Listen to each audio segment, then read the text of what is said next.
সবার ডিমান্ড আলাদা আলাদা।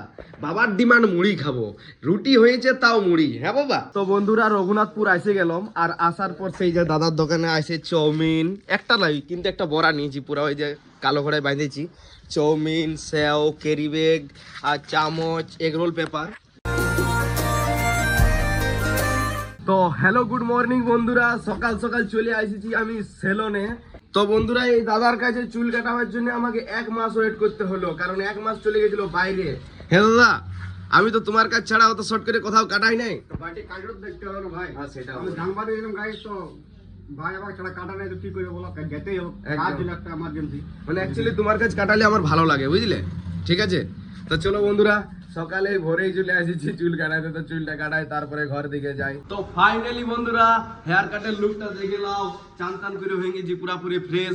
কেমন হয়েছে একটু অবশ্যই কমেন্ট করে জানাও। চলো বাবার কাছে জিজ্ঞেস করছি একবার যে হেয়ার কাটটা কেমন হলো, কারণ আজকেও যার কাছে আমি কাটি সে বলছে এইরকম কাট, যেরকম মডেল আমি কাটি সেরকম মডেলটা তুই আজকে কাটিস না, তাই আমি এই মডেলটা কাটলাম। বাবা কেমন লাগছে হেয়ার কাটটা? তো ভাইপোরা জীবনের আজকে প্রথমবার যে ছিলাই আমার চুল কাটলো, খুব আমার ভালো লাগলো, খুব আনন্দ লাগছে। জীবনে প্রথমবার চুল কেটে? চুল তো কাটিয়েছে হাজারবার চুল কেটেছে, কিন্তু আমার এইবারের কাটাটা কিন্তু সম্পূর্ণই আলাদা লাগলো, খুব ভালো লাগলো আমার কেটে। ছিলা আমার মানুষের মতো মানুষ হয়েছে, ঠিক আছে? কি আর বলবো? তো বন্ধুরা মানুষের মতন মানুষ হতে পারছে, ওইটাই আমার অনেক ভালো লাগছে। ভিডিও এদিকে নিয়ে চলে এসো, দোকানের একটা লুকটা দেখাই দাও ভাইপোদেরকে। দেখো ভাইপোরা সমস্ত কিছু দোকানে রেডি করে দিলাম, ঠিক আছে? জল, হ্যাঁ, ভিজা, সমস্ত বাদাম কিছু ভাজা, ready করে দিলাম। গুড় সিজা, ঠিক আছে? সমস্ত কিছু রেডি হয়ে গেছে। হ্যাঁ, হয়ে যাক।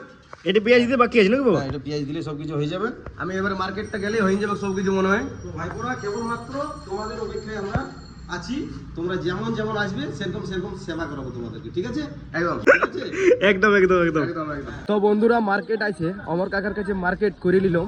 ইয়ার পর একটুখানি আমাদের এই মার্কেটটা ঘুরবো আর সবজি কিছুগুলা নিব। তো চলো সবজিগুলা লি, আর তারপরে ঘর দিকে যাব। তারপরে আরেকটা কল আইলো যে রাহুল বলছে আয় কিছু আমার কাজ আছে কমপ্লিট করে দিয়ে যা, তো তারপরে রাহুলের কাছেও যাইতে হবে। তো বন্ধুরা সবজিতে পেঁয়াজ শাক নিয়ে নিলাম, এই যে সেই লেভেলে সবুজ সবুজ, তার সাথে গেঠা শাক। এই শাকটা তোমরা কি বলো একটু অবশ্যই কমেন্ট করে জানাবে, আমরা তো গেঠা শাক বলি। তো চলো এই দুটাই নিলাম, আর বিলাতি নিয়েছি সেই লেভেলের ভাবে। তো বন্ধুরা ফাইনালি মার্কেট করে আইলাম, দেখো কতগুলা জিনিস নিয়ে নিলাম, পুরো থলি ভরা হয়ে গেছে। আর আসার পরে ভাই আমাকে ডায়লগ দিচ্ছে যে দাদা আমি তো থলিটা নামাইতে পারবো না, কারণ তুই আমাকে 150 টাকা দিব বলে দিস নেই। তো যাই হোক একটু মজাক করি না বন্ধুরা, তার জন্য ভাইও আমার সাথে মজাক করে দিল একটা। যাই হোক চলো আমি নামাইলাম, কালো ঘোড়া রাখি দিলাম। ইয়ার পর দেখি রাহুলকে ফোন করলাম, রাহুল বলছে আমার কাজটা হয়ে গেছে, তোকে আর আসতে হবে না। যাই হোক যদি কি কাজ করবো না করবো তোমাদেরকে দেখাবো। তো বন্ধুরা হেলমেট পরে কালো ঘোড়াকে রেডি করে ভাইকে ছেড়ে দিয়ে আমি চলে যাচ্ছি রঘুনাথপুর চাউমিন আনার জন্যে। তো চলো যাই। তো বন্ধুরা রঘুনাথপুর এসে গেলাম, আর আসার পর সেই যে দাদার দোকানে আসে চাউমিন একটা লাই, কিন্তু একটা বড়া নিয়েছি পুরো, ওই যে কালো ঘোড়ায় বাঁধেছি। চাউমিন, সেও, ক্যারি ব্যাগ আর চামচ, এগরোল পেপার, এই হালকা হালকা জিনিস নিলাম। এই শুধুমাত্র এই জিনিসগুলো নেওয়ার জন্য আসছিলাম। ইয়ার পর আস্তে আস্তে করে ঘর চলে যায়। হ্যাঁ তো বন্ধুরা রঘুনাথপুর থেকে বাড়ি এলাম, আর আসার পর দেখছি বাবা আর ভাই সেই লেভেলের ভাবে খাবার খাইছে। হ্যাঁ বাবা জলদি করে খাও, আমিও খাবো, আমার খিদা লেগেছে। তারপরে দোকানে দাঁড়ো,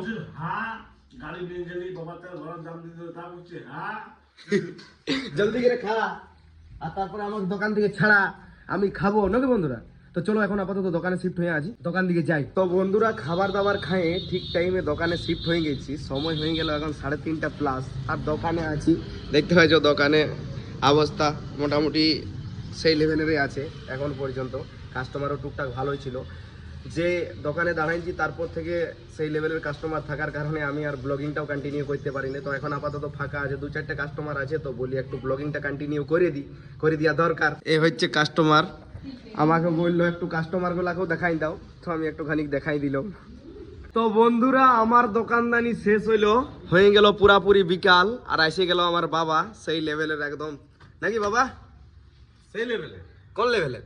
সেই লেভেলে, সেই লেভেলের দোকানদানি করতে হবে নাকি? হ্যাঁ। আর এক্ষুনি ফুচকা বানাই আইলে না বাবা? আধ ঘন্টা হইলো। আধা ঘন্টা। ঠিক আছে, চা খেলেন? চা চাই বন্ধুরা, চা চাই সেই লেভেলে। তো বন্ধুরা দোকান থেকে ছাড়ার পর আরো দোকানে শিফট হয়ে গেলাম, কারণ বাবা যখন আমাকে ছাড়াইলো তখনই ফুচকা বানায় আর নামিলো। আমি মার্কেট গিয়েছিলাম, কিছু জিনিস আনলাম, কাজ করলাম ঘরে, তারপরে আরো দোকানে শিফট হয়ে গেলাম আর হালকা খানিক নাস্তাও করেছি। তো চলো দেখি বাবার সাথে অল্প খানিক গল্পটা করাই দিই তোমাদের সাথে একটু ইন্ট্রোডাকশন সেই লেভেলের ভাবে দিয়াই দিই, তাইলে এই ব্লগের ক্লিপটাও সেই লেভেলের হয়ে যাবে। কই পিতাজি সব নেই ভাই, ওইরকম বলিস না, এখন তো ব্লগিং মনে হয় সেই লেভেলের ভাবে হচ্ছে না। বাবা উঠো, তবে না সেই লেভেলের উঠি বাবা। না না উঠি, হ্যাঁ খবর বেদনা হয়ে গেল বাবা, কি করে বাবা? কি আর করবো শুধু, হ্যাঁ বাবা বলো বলো। তো ভাই পোরা গড়বড়া হয়ে গেছি, ফুচকা বানাই দিয়েছিল সকাল থেকে সেই লেভেলের। সেই লেভেলের। তো বন্ধুরা চলো বাবার রেস্ট লেগ, আমি দোকানে শিফট হয়ে যাই। কাস্টমার আছে 2-4টা, সেই কাস্টমার গুলাকে দিই খাওয়াই।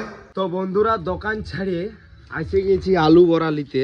এই যে দেখতে পাচ্ছ আলু নিতে এসেছি, আলুটা নিয়ে আর ঘর দিকে যাই। বাবাকে দোকানে দাঁড় করাই আর আইলাম, যে বলি বাবা তুমি একটুখানি দাঁড়াও, আমি জিনিসগুলো নিয়ে আর ঘর দিকে যাচ্ছি। তো যাই হোক এখন আপাতত জিনিসগুলো নিয়ে নিলাম, এরপর ঘর দিকে যাই আর যাই নিয়ে দোকান বন্ধ করে দেবো, কারণ 8:30 বাজে পার হয়ে গেল। তো বন্ধুরা আইলাম ঘর, দোকানদানি বন্ধ করলাম। আর কি একটা জানো, যে সবার ডিমান্ড আলাদা আলাদা। বাবার ডিমান্ড মুড়ি খাবো, রুটি হয়েছে তাও মুড়ি। হ্যাঁ বাবা আমি 4টা খাইছি আগে। 4টা রুটি খাই নিছো, তারপরেও এটি চলছে। ভোগ লাগি যখন খাই নি। আচ্ছা আচ্ছা, আর ভাইয়ের কি ডিমান্ড রে? হ্যাঁ এই এখন খাবো না। এ, এমন অ্যাক্টিং না তোর, অ্যাক্টিং এর শেষ নাই। আমি কিছুই খাবো না, ঘুমাই দিব আমি। খাইয়েছিস মনে হয়? না কিছু খাই বাবা, সেটা খাইনি। হ্যাঁ বা খাইনি, খাই তো সেই লেভেল খাই নি।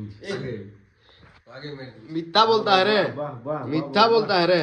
মিঠা বলিনি, টুকু মিঠা বললে আজকে। টুকু মিথ্যা কেন বলবি? তো বন্ধুরা চলো, আমার ডিমান্ড রুটি আসছে, তার সাথে হরলিক্স। খাবার দাবার খাই জলদি করে এডিটিং কমপ্লিট করে শুতে হবে। কালকে আবার প্রচুর পরিমাণে কাজ আছে। কালকে দুটা ফুচকার বুকিং আছে, একটাতে বাবা আর ভাই যাবে, আর একটাতে আমি আর তার সাথে স্টাফ। বাবার সাথেও স্টাফ থাকবে। তো কালকেও কিন্তু সেই লেভেলের ব্লগিং হবে। তোমরা শুধুমাত্র আমাদের সাথে জড়াই থাকো, সেই লেভেলের ব্লগিং দেখতে থাকো আর আমাদেরকে সাপোর্ট দিতে থাকো। আমরা তো প্রতিদিনই চেষ্টা করছি, আজ নিয়ে 353টা ব্লগ পোস্ট হবে। তো চলো বন্ধুরা, ভালো থাকো, সুস্থ থাকো, আর লাইক কমেন্ট শেয়ারটা করে দাও ঝাড়িয়ে। আর আজের মতন চলো, বাই।